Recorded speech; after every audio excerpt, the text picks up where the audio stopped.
Hey everyone, Sergio here with the Rideshare Guy. What do we say on Show Me the Money Club? Work smarter, not harder. If you aren't using the Solo app, which I have been for the past year and a half, you may be working a lot harder than you need to. Let's change that.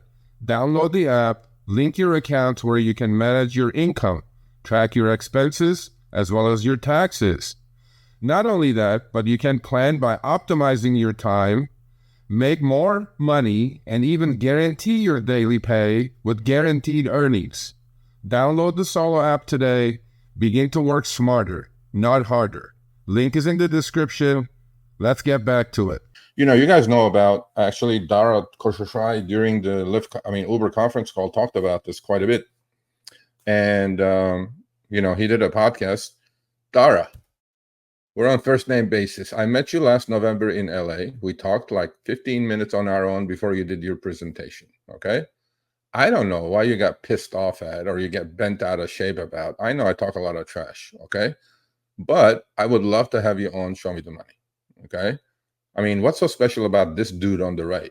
Okay. He had no clue. I listened to that interview. He had no clue what the heck he's talking about. Logan Bartlett. Okay. If you want to really come and talk shop, come here. Okay. I mean, Richard is going to come back in another month or so, although he's late, about 6 months, but he's still going to do it. Dara, come on. Don't be afraid. I'm not going to bite you. I mean, I know what I'm doing. Right? I'm going to be cordial, respectful. You're the CEO of a $145 billion company, right? Respect gets respect, but then, don't shine me off. Come on, show up. But then he did this interview with this gentleman. It's on YouTube. And he talked to, about during the conference call about this too. And he was like, autonomous vehicles are wonderful. I'm like, okay. He goes, I think we're just going to go to bed with as many autonomous vehicle companies as possible, such as they're in bed already with Waymo after suing each other for hundreds of millions of dollars, right? Now in Phoenix and in LA, I've taken 4 or 5 Waymos already. I mean, look, the thing drives wonderful. Okay, it drives as good as I can drive. But then these autonomous vehicles have their problems, right? Because first of all, their codes are written in a way that they cannot break the law. Like we go pick up people at the bus stop. We pick up people on red, at fire hydrants, right exactly where they're standing. Okay. Waymo in LA, every time I tried it, I had to walk 5 minutes for my pickup spot. It won't come pick you up where you're standing, especially if it's written in its software that it's not supposed to pick you up where you're standing, right? You can't. I mean, the code is written in a way that they cannot break the law. It will or at 2 a.m, double park. It's not going to double park to pick you up, right? But we do all kinds of things. We break all kinds of U-turns. We know what we do as rideshare drivers, right? Just to service the rider. So, and then after drop off, I had to walk like 5 minutes too. So I'm like, the trip was 10 minutes. I had to walk 5 before and 5 after. I'm like, what kind of bullshit is that? Plus, it was like 30 to 35% more expensive than an Uber. I'm all like, I don't know what these autonomous vehicles, why everybody's so, freaked out about it. But Dara says, this podcast was specifically about Tesla Robotaxi and if Tesla is going to come and crush Uber.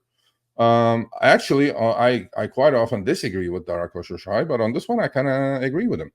He says Uber CEO shares his doubts in Tesla Robotaxi's plans. I mean, I agree. There's one thing that these companies have done well. You guys can cuss them all out from here to kingdom come. They've created this amazing, amazing marketplace. Okay. By the way, on the last earnings quarter, $17.9 billion went into drivers' pockets. Okay. That went into the economy.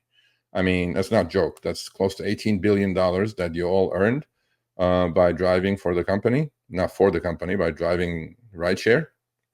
Without Uber, where would that 18 billion come into the economy from? It's in single quarter. But going back to this subject, Uber says, the CEO was saying that, Tesla Robotaxi, Elon is going to find out how difficult it is to create a marketplace. I 100% agree with you, by the way.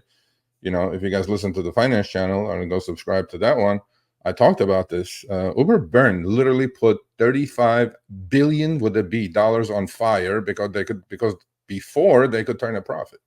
$35 billion on fire, right? Subsidized Fantasyland, right? And then, but we know what's happening to that now. In order to go profitable, they've cut the quest, they've lowered the fares, they're charging the riders as much as they can, paying you guys as little as they can. We know the story on that one. But he was like talking about, I mean, it makes sense what he says, right? So he goes, okay, so you have a Tesla, it has full self-driving FSD, right? Let's say it does.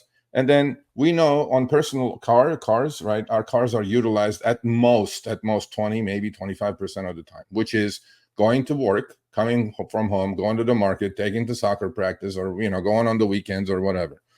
But cars are sitting parked 75 to 80% of the time. So according to Elon, what Elon wants to do is that Elon wants to put those cars, while they're not utilized, into circulation, right? And create some income for the Tesla owners. Well, there's problems with that. First of all, regulations are not going to allow that to happen, because you cannot just willy-nilly put a Tesla out there. Regulators are looking at this very, very carefully. But Dara was saying that, the times that there is high demand, which is morning rush hour, afternoon rush hour, weekends, is the time that the person is using their car for personal use anyway, right? So he was like, on probably the times at which you're going to want your Tesla are probably going to the same times that the ridership is going to be at a high. I agree with that. The other thing is, besides the regulators, I don't think, FSD is there yet. I mean, I don't think the regulators are going to allow Teslas roam around before they go to level 5, like the Waymos are. 99.9%, 99.99% efficiency. I don't think the Teslas are there yet. I've been in a couple. They drive wonderfully, but then without a man behind the wheel, I wouldn't get in a Tesla by itself. I would get in a Waymo. I've been in a Waymo, but the Waymos are way ahead of the Tesla when it comes to driving. Some Tesla lovers may hate that, but it is what it is. So I agree with the CEO. I don't think it's a threat, but what he was saying, that they're going to turn this into a money-making machine, because if there is on other autonomous vehicle companies like Waymo, like Cruise, they said, look, we have everything mapped out. We have the marketplace ready. We're just going to integrate these autonomous vehicles into our systems. And in fact, I know for a fact that if you're in California, or in LA, especially in San Francisco, in Phoenix, Arizona, in Austin, Texas, when you do go to order, if you're in the zone anyway, because a lot of these autonomous vehicles are still in a geofenced area, they can't get on the highways either yet, but they're testing it in San Francisco. The Uber app may offer you a driverless car, right? So I think I agree with the CEO on this one. All right, thanks for watching. That short little clip was from our live stream, Show Me the Money Club, with Sergio and myself, Tuesdays, 6 p.m. Eastern, 3 p.m. Pacific. Make sure you subscribe, turn on all notifications so you'll be notified when we go live, as well as all of our awesome content. Make sure to check out this video right here, which will take you to the entire live stream, or check out this video right there. All right, drive smart, everyone.